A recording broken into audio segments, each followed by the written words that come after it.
are Sint Maarten. You are Sint Maarten. The URSM, the Unified Resilient Sint Maarten Movement, being a political movement, will be hosting a weekly radio program called You Are Sint Maarten, every Wednesday from 6 to 7 p.m. on Radio Mix 94.7 FM. I myself, Dr. Mercelina, the political leader of URSM, will be hosting this radio program in which current issues, actualities and general topics will be discussed with the people of Sint Maarten. So join us every Wednesday on Radio Mix 94.7 for our radio show You Are Sint Maarten. You are Sint Maarten. You are Sint Maarten. Dear people of Sint Maarten, good evening. Welcome to your radio program You Are Sint Maarten on Radio Mix 94.7 FM. I myself, as you know, Dr. Mercelina, will be your host in this radio program. And as you know, I'm not a stranger to the people of Sint Maarten. I have been, since 1999, the surgeon serving Sint Maarten in the Sint Maarten Medical Center. And since 10/10/2021, I am the political leader of the URSM, the Unified Resilient Sint Maarten Movement. This political movement will contest the upcoming parliamentary elections for country Sint Maarten. We from the URSMers are preparing for the upcoming elections whenever they will be, but of course we hope that it will be sooner than later, especially observing the developments in this country and realizing that at this particular moment the ship called Sint Maarten has no real captain dictating a direction for us to continue with. So hopefully we will be soon in the election mode, because I really believe that it's time for Sint Maarten to get people with a great vision to give again direction and hope to the people of Sint Maarten. As you know, Sint Maarten, the URSM stands for putting the people and the country above self and believes in educating and informing the people of this country. And of course, we strongly believe that there should be a sound balance between economic growth and a welfare society. We are presenting, as you know, a weekly program in which the current topics, developments and issues and general matters concerning the people of Sint Maarten are discussed. It's not every week that we have an invité with us. For example, last week I have had a program in which I was the host and there were no other invités, and I spoke about some vision points in healthcare. And of course, today I decided for us to have a special invité in our program. Today I decided to invite a very, I think a known person in our community, has been there in the political arena too, in the name of Mr.Richinel Brug. Mr.Richinel Brug, good evening. Good evening. Thank you very much for inviting me, Dr. Mercelina. It's an honor to be here, and it's good to be back on the radio once again, addressing the people of Sint Maarten with what's going on in the life of my person, and also with the issues that's going on with the people of Sint Maarten as well. Of course. Richinel, for me it's a great honor and a great pleasure that actually you accepted my invitation to be in the program called You Are Sint Maarten. And because we believe in informing the people of Sint Maarten adequately and realizing who you are, what your professional background is, actually what you do in daily life, I think it's great to have persons like you in our program to continuously inform the people of Sint Maarten. Before we go into a interview one-on-one, Richinel, I would like you to make use of your biography, just to use that as a background context to explain the people of Sint Maarten who this Richinel Brug is. All right. Basically, I am a humble individual down to earth, and reliable. Most people would consider me to be a workaholic. I am a super proud father of two, very much happy and involved, very community oriented. I am passionate about making this country a better place for all future generations. Oh, that is, yes, Yeah. very nice. This is a great introduction already, but you may continue. Fantastic, man. Thank you. With regard to my educational background, I have a BA in International Communication Management, of which I obtained in Holland.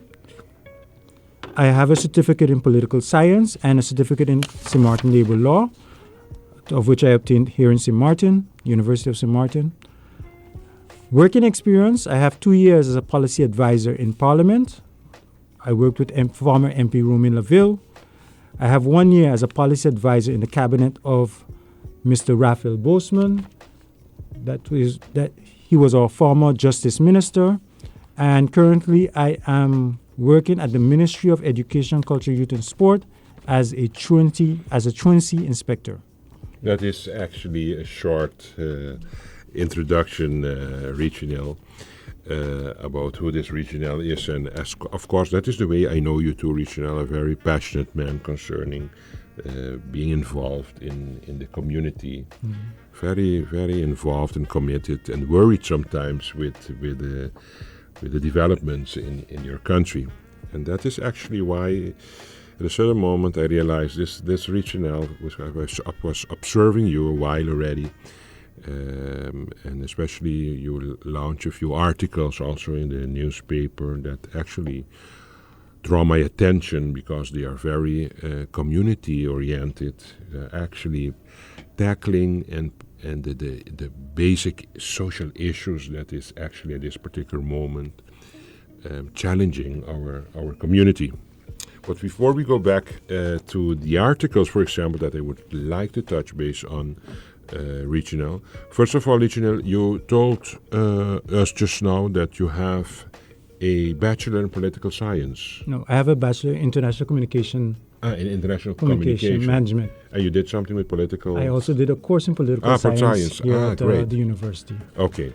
And at this particular moment, Richinel, you are working as an inspectorate by the Ministry of Education.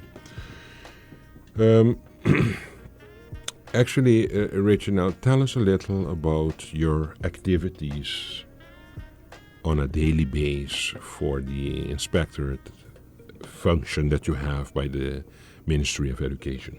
Okay. As I stated earlier, I worked as an inspector at the Ministry of Education, Culture, Youth and Sport, and I am a truancy officer. So basically, I am one of those persons. I consider myself to be the gatekeeper of the compulsory education law. And basically what we do, we ensure that students attend school. The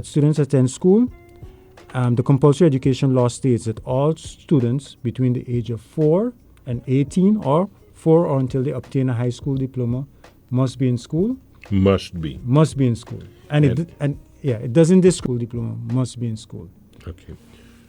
So actually, Richinel, if through the week you're driving in your car and you see a few kids hanging on the street, you can actually approach them and tell them, guys, what's the intention of today? What are we doing? And what's the reason that you're today? You can safeguard, for example, that the kids really attend school because it's compulsory. It's an obligation to attend school. Correct. We already, the inspector has a van, so we do patrols on a regular basis. And we do identify ourselves once we see a student in uniform and sometimes out of uniform. That during school hours, we identify ourselves, we ask them what they're doing. If they have a legal reason for being out of school, they go ahead about their business. If they not, we either pick them up and we carry them either home or we carry them back to the school. It depends on the time of the day to which we pick them up as well. But we always make our reports, and we also inform the school of that student being outside of school premises when he's supposed to be, and then after that student would have to deal with the consequences based on whatever the school decides. Okay, Richinel, perhaps maybe I will touch a sensitive topic. If you tell me in Sint Maarten that there is compulsory education, does that include all kids living in Sint Maarten?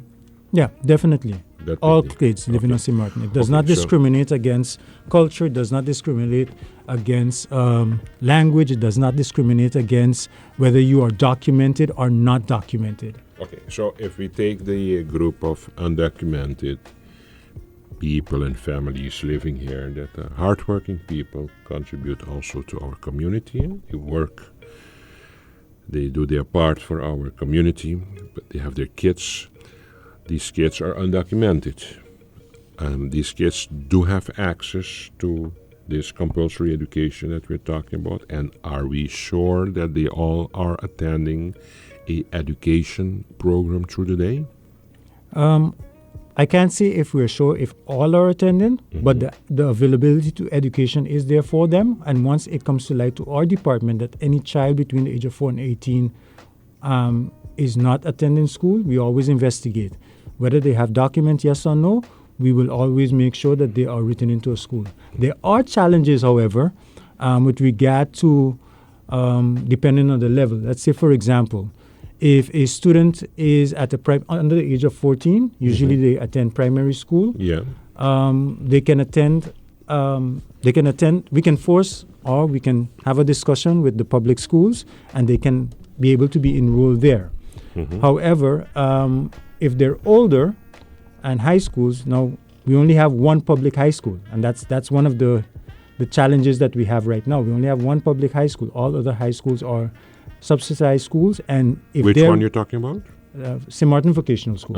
Okay. All other high schools are subsidized schools, and if their enrollment process says that they need a residence permit in order to be enrolled to ensure that you get an education, then that is their rule. So that's an area that we're still busy working on. That is presenting a lot of challenge within our community, especially when you have this scenario now where students are finishing primary school because there are numerous primary schools that they can choose from, and when they graduate and they're going to the secondary school, that's where the challenges come, whether they can be enrolled, yes or no, if they qualify for something, for an educational institution higher than vocational. Yes.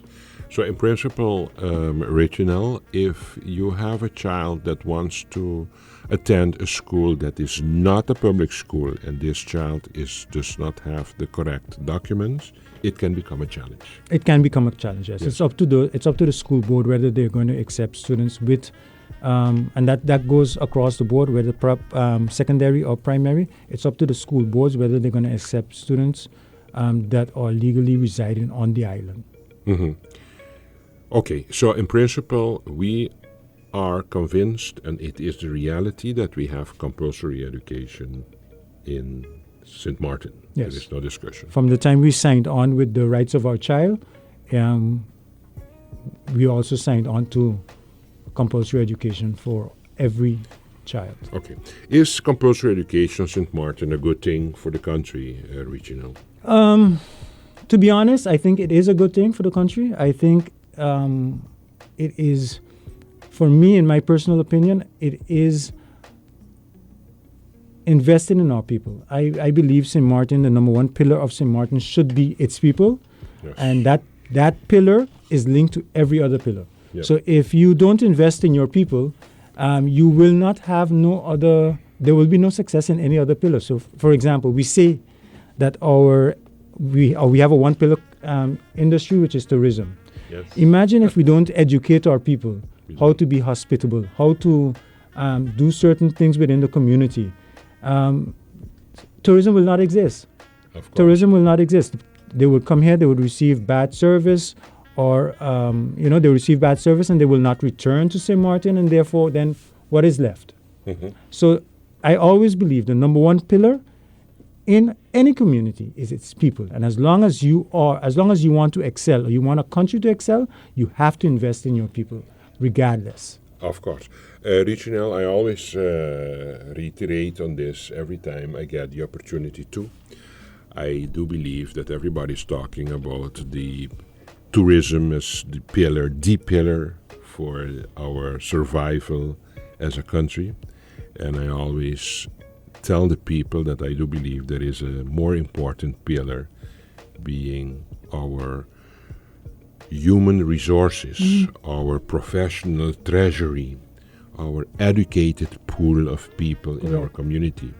And you cannot be successful on socio-economic level in your country if you do not have taken care of the education of the people of your country. Definitely. And we are running the whole day behind all kinds of new achievements for the country, and we are neglecting actually our education.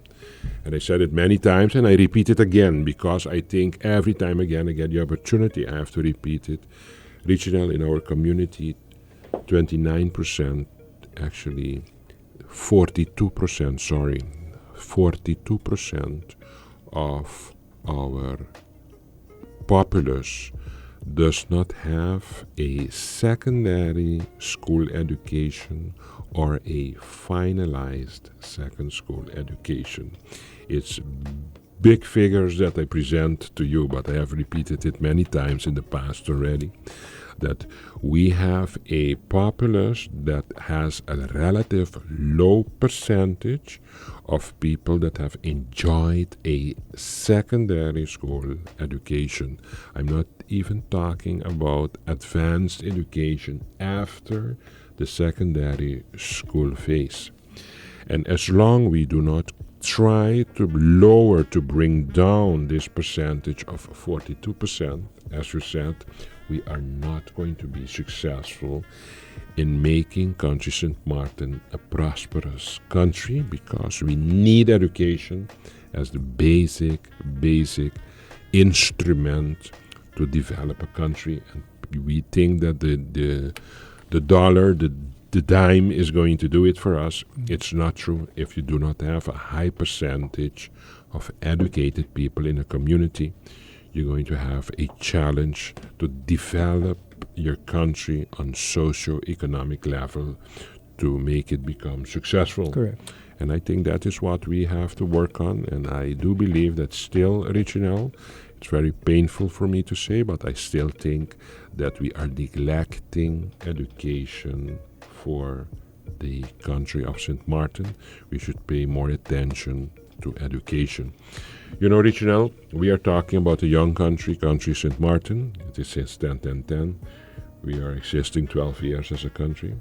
And I still believe that we did not think about what level and type of education do we want for country Sint Maarten as a country.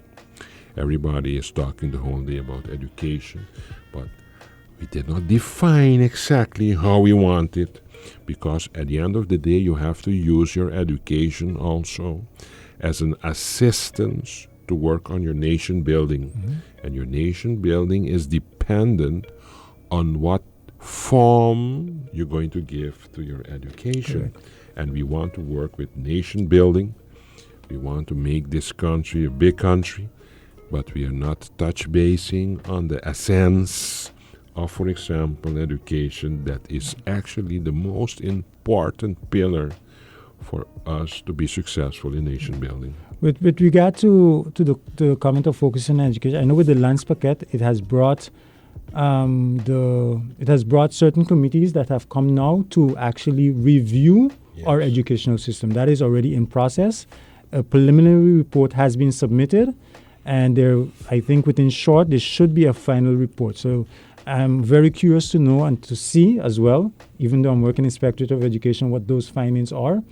And at the end of the day, you can have a lot of reports, but at the end of the day, it is what do you do with the report? It's the execution of recommendations that lies solely on the back of the ministers and also the competent authority, the minister and parliament, if laws have to be drawn.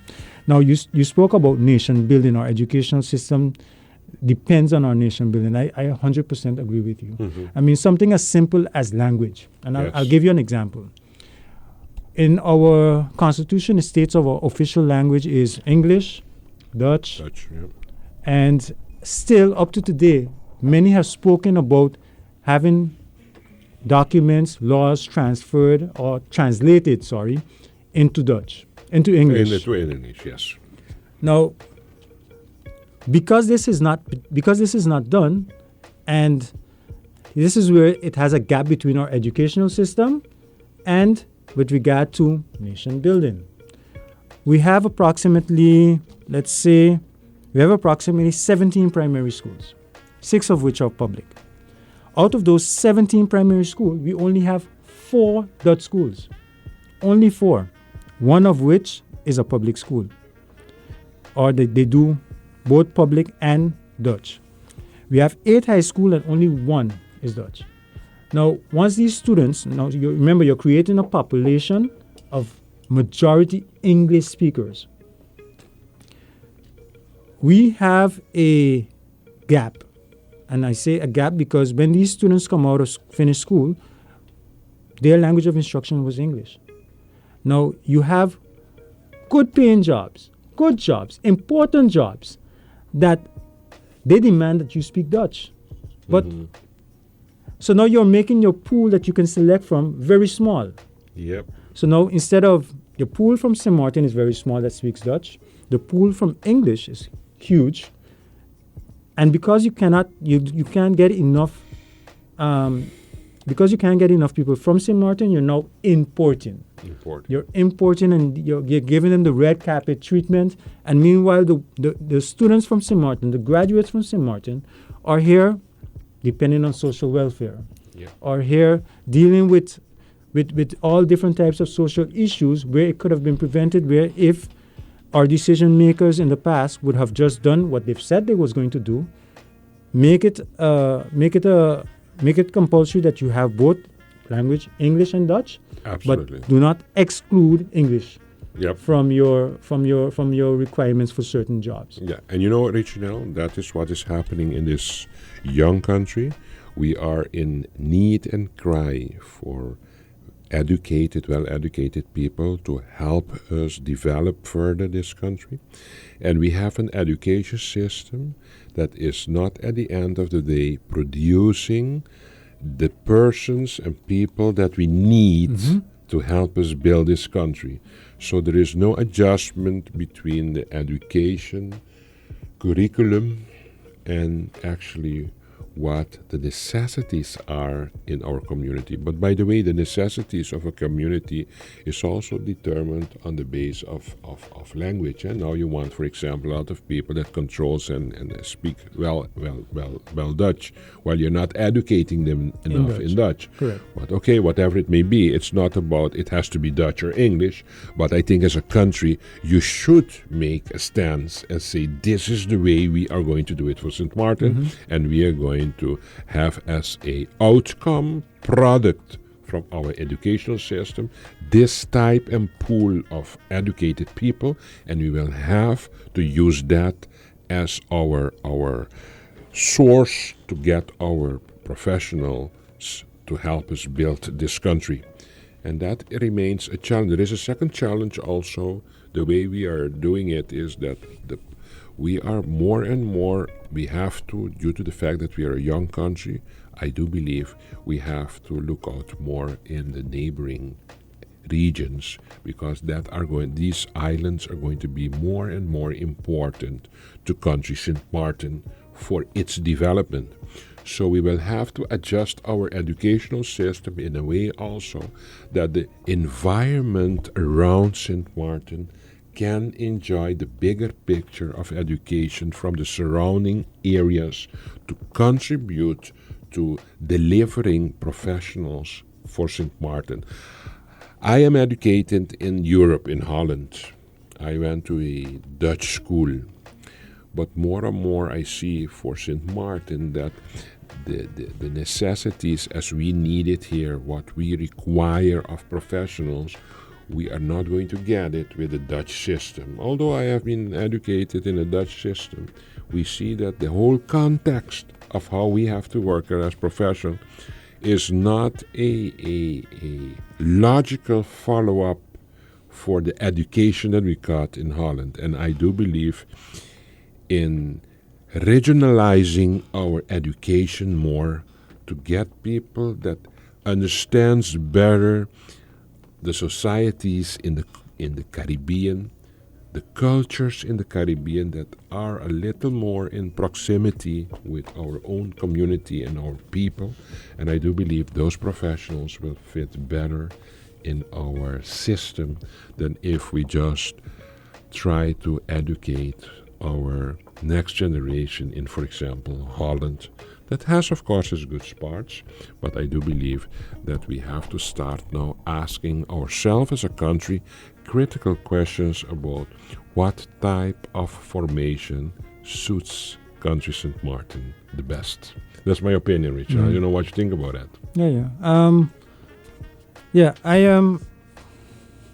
I also agree. I agree to a certain extent. I really believe that Sint Maarten needs to make a decision on which direction it's going to go. Exactly. The people of Sint Maarten, we are educating certain individuals, we're educating our people.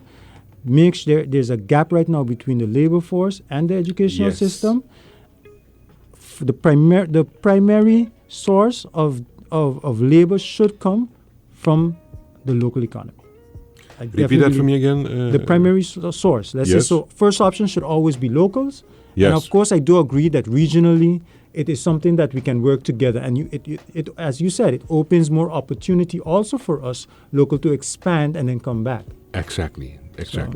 Richinel, time is flying on us. It's a very interesting topic we are discussing now. We are going to take a small break and we will be back in a few minutes. Dear people of Sint Maarten, welcome to the second half of your radio program, You Are Sint Maarten.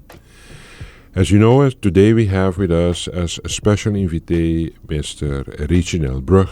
Mr.Richinel Brug works as an inspectorate by the Ministry of Education.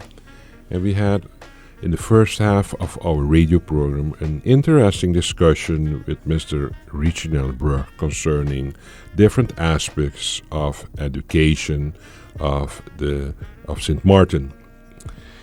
Mr. Richinel, in the first half, at the end, we had a discussion that I do believe that we should need, or you should actually not need, we should make more use of the surrounding countries to help us with the education of our people, because at the end of the day we remain a small country and we cannot adhere to all the necessities of a country, and sometimes we have to educate professionals that we do not have that specific institution or facility, that we will have to send them abroad. The tradition has always been in history that most of our students left to the Netherlands, and more I'm realizing that educating our people in the region has some benefits for our community, because we educate our people in actually a socio-cultural context that has some similarities with our own country. What do you think about that? Yeah, I 100% agree with you, Doc. I think it opens a lot more doors for a lot more other persons, and especially when you talk about cost. Especially when you talk about cost. Yeah. It's cheaper for us. It will be cheaper and even better for us maybe to go away to study. I'll take your field, medicine. Yes. To go to Cuba. For example. A lot of good physicians there, by the way. Yeah, exactly. So Cuba, we have also we have doctors that travel from Cuba around the world and even in Sint Maarten, and they're doing great. Yes. So it's not always that we have to go to Holland to learn things from Holland, but Cuba has great physicians, and instead of saying, okay, then let's limit it only to Holland or only to the States, as Caribbean countries, we're always willing and able to partner up in order to work together, in order to help each other wherever shortcomings are. I do believe also in a strong Caribbean society. Yeah. I believe in that. And Richinel, looking forward to the next government of Sint Maarten. If or when I will be the leader of that government, what I hope and pray to God every day, I will make sure to do my contribution, make my contribution for the Caribbean society to become a strong one in the world. We have some leaders in the Caribbean already that are pulling very hard, trying to do their best to make the Caribbean a known identity. And I do believe that we will have to work hard to promote that, to make the Caribbean as such a strong community in the world. Richinel, another question. You are working for the Inspectorate of Education. What do you enjoy the most of your job? And on the other side, what are your challenges actually in that field? Yeah, thanks for the question. I love working with young people. The responsibility and impact it would have on our future generation, if executed structurally and efficiently, I think is definitely the reason why I enjoy doing my job. Most people say they deal with good children every day. I deal with the ones that are having issues. And those are the kids that I deal with. Those are the kids that need more attention. My job is not about only telling people, hey, listen, you have to be in school, go to school. A lot of times there are a lot of different issues, reasons why they are not in school. And so we always have to, my job allows me to dig deeper. So basically I come off so-called the main road and I come off onto the side roads and I'm seeing, for example, and it's not something nice I like to see, but at least I understand why students or certain children behave the way they do. Imagine you have children that are raising their sibling, or they're in a home where the mother has to choose between paying the rent, buying food, or paying GB. These are issues. These are situations that I come up with on a daily basis. We have situations where mom, dad working 2-3 jobs. Yes, to survive. And unable to survive, and unable to raise the child, and therefore the child find themselves in the negative light, in the negative in negative areas, and that also triggers back into our school system. So it has its pros and it has its cons. One thing I must say is that, and that's why I said if it's done structurally and efficiently, it can be a good thing. At this moment, we don't have all the tools that we need as inspectorate or as a department in order for us to truly make a definite impact on the youth of St. Maarten. And again, ministers come, ministers go. It's up to them to know what is there. It's up to them for them to decide what's a priority for them and for them to decide on doing how they want to tackle the issues. But I love my job. It's not something that I want to, it's not something that I would trade up at easily. Yes. Especially when it comes to dealing with young children. If you save one, you save many. Yes. And one can make a difference because that one you save can be just the one that saved millions. Yes. So but definitely. that is how it works in life. And that's the way you have to So I will, regardless of the challenges that I may have within the department or because we don't have certain tools, I will always do my best and I will always try to reach as much as I can. So I really do enjoy and look forward and have hope in the future generation because they're the ones that are going to be paying into our tax in our pension when we get up there. Of course. So we have to make sure we give them a good foundation. You know, Richard, what I like about you, that is the reason also that I invited you, that you're a concerned citizen, you want the best for your country. And you want to contribute, you want to make it happen, to build this country, as I said, work on our nation building and make St. Maarten a strong country in the Caribbean. And that is what I like of you. And what more I notice is, I read my newspaper every day, of course, and I saw that you wrote and I read it myself, a few articles in the newspaper, and one that I recall was your suggestions for the combating of the alarming poverty in our country.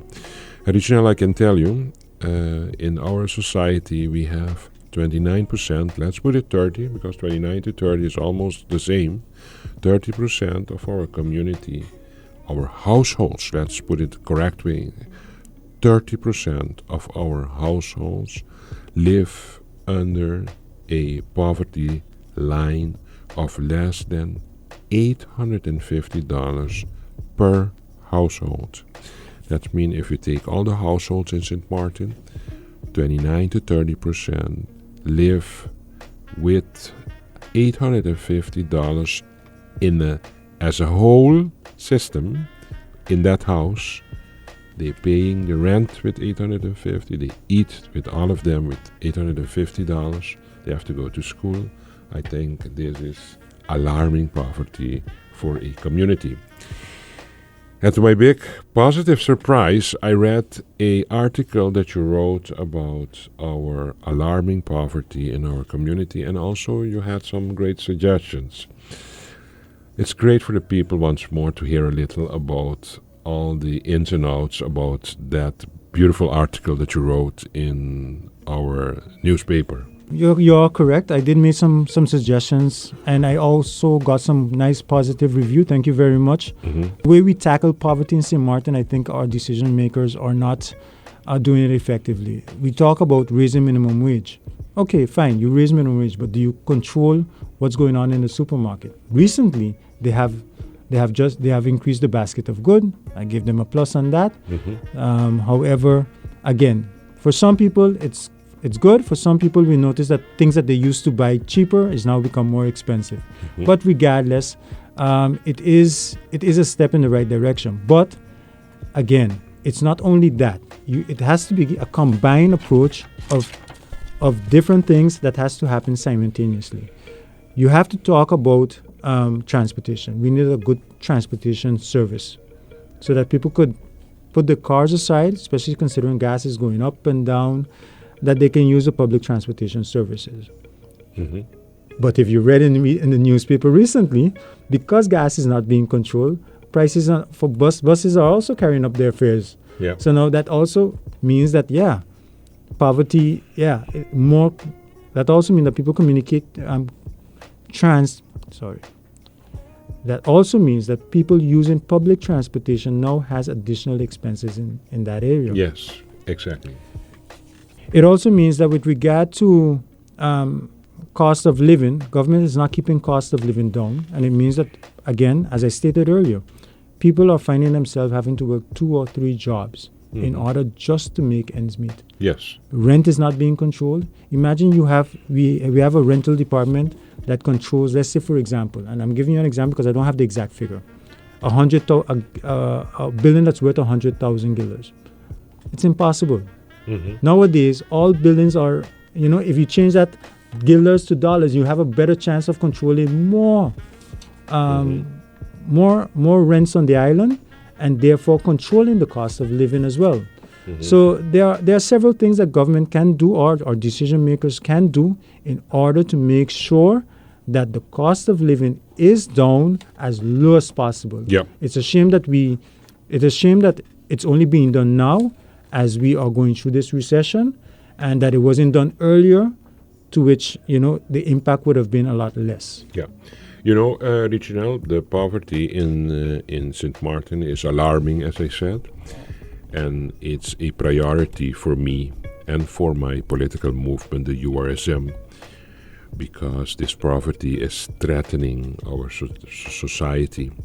And I'm convinced that once the URSM is in power, we have to work on a few aspects to correct and try to combat this poverty. For example, you spoke about the minimum wage. I agree that there should be more cash injection for the lower social class. I do believe in it. You say yes, but you don't learn them to fish. You just give them the fish to eat.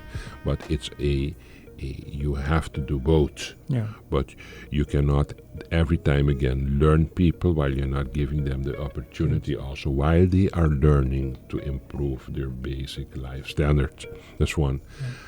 You spoke about, yes, you can tell me, no problem. With regard to the minimum wage, I think I also mentioned in the article that yes, you can raise minimum wage, but when you raise minimum wage, it's a competition. Yes. You raise minimum wage, businesses raise their products. Yeah. You raise it again, they raise it again. Because at the end of the day, they have a lifestyle to live that they want to maintain. Yes. And we have 72 products now in the basket, but 72 products could have been a little bit more. I understand. But it's our task as a government too to make sure that once you do the one, that it doesn't disbalance the rest, in a way that you get a reaction that is going to be negative for the poor people. So you will have to make sure that you're very critical in decisions that you make and monitor that it doesn't induce other reactions that is going to be against the poor people of the country. That's why when making a decision, you always have to make sure that you have all stakeholders at the table to ensure that you can come at a decision that will be beneficial for the majority of the public of Sint Maarten. Of course. And for example, we spoke about the minimum wage, Richinel. I do believe we will have to do something with the old age pension. Definitely. Also. And also, I think we should do something with the social welfare for the poor people of this country. And as you said, it has to be with the inclusion of the stakeholders. For example, the basket of goods as such is not enough to have a control of the cost of living for the people of this country.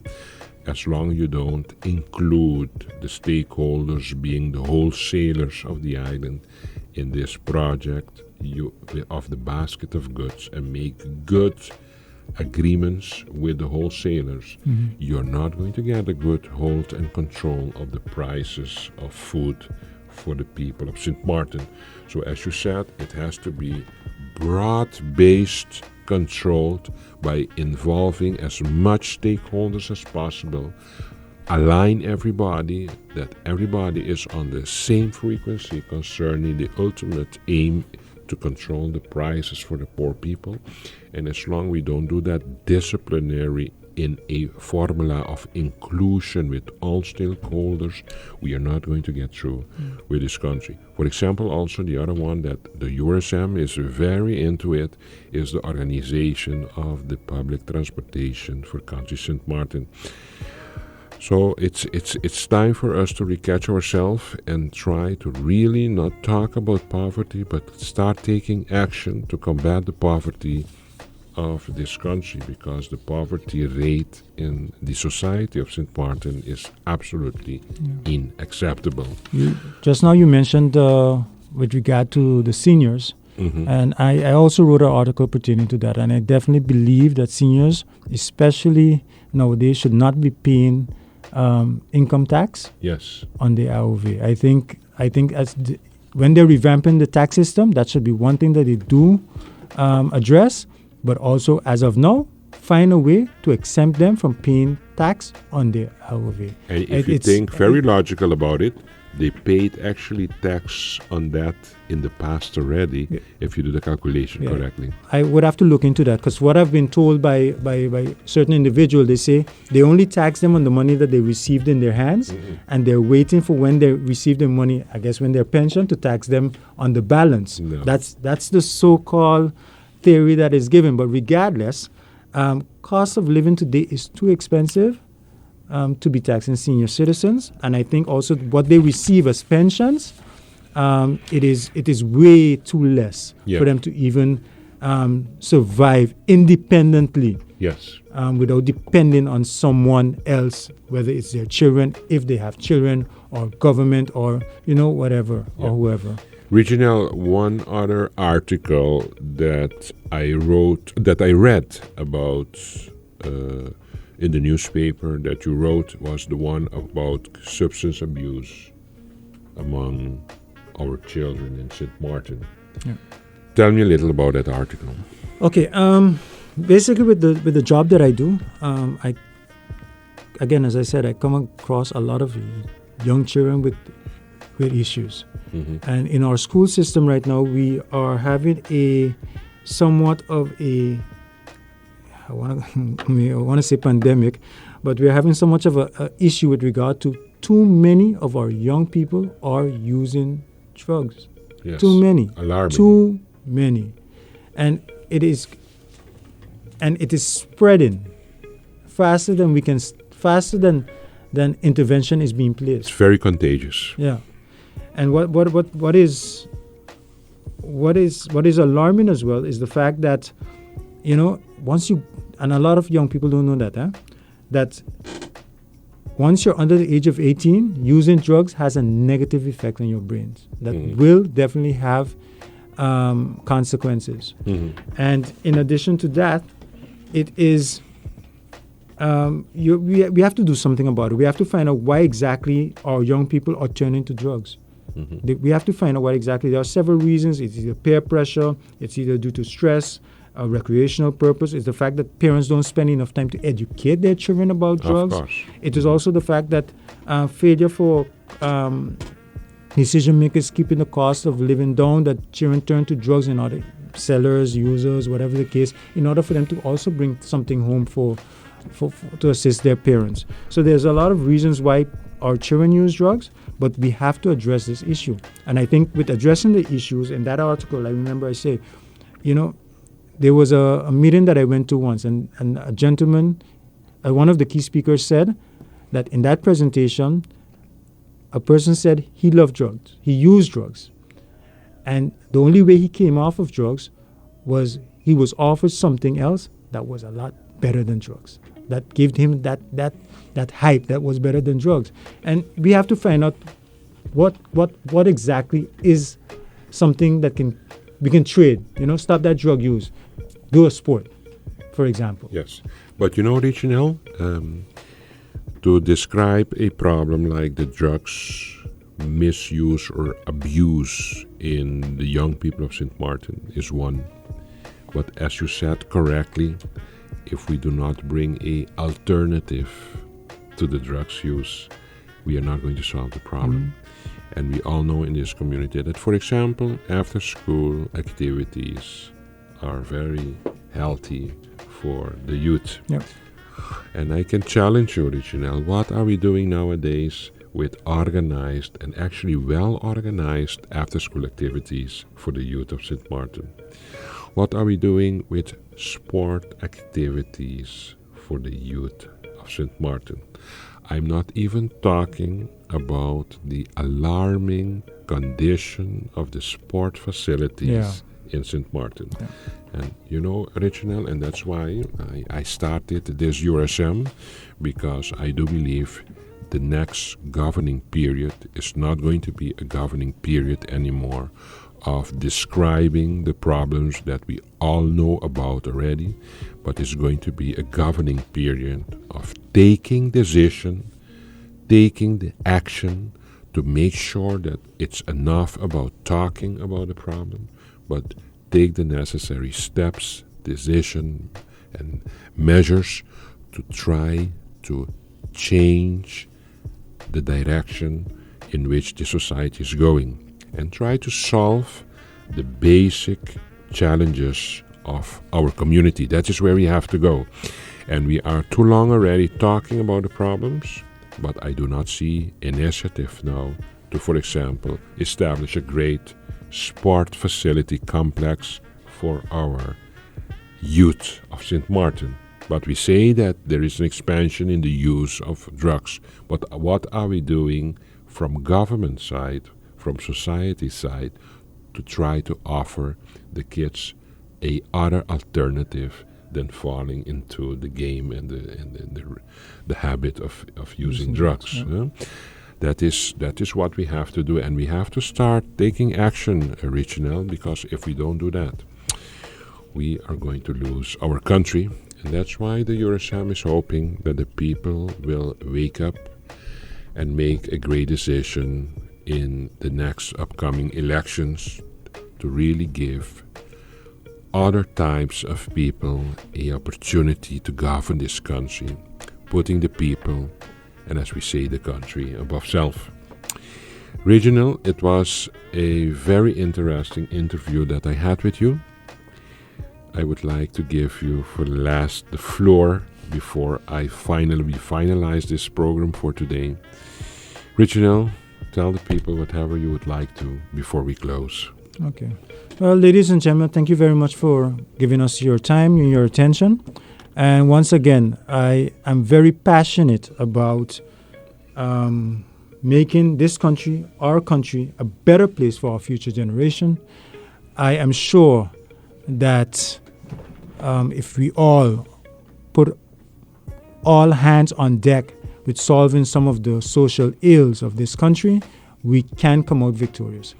I am one of those individuals that can be reached easily by telephone or via my job. And feel free anytime if you have an issue, let me know and let me see how I can assist. I am here for the people of Sint Maarten and especially the young individuals of this country. Very nice to hear this, Richinel. Richinel, once more, thank you very much for your time that you took out to be with us. Ladies and gentlemen, we are now at the end of our radio program, You Are Sint Maarten. Thank you for being today with us, and I'm looking forward to have you back next week, Wednesday, from 6 to 7 p.m. in our weekly radio program, You Are Sint Maarten. Wishing you a pleasant evening.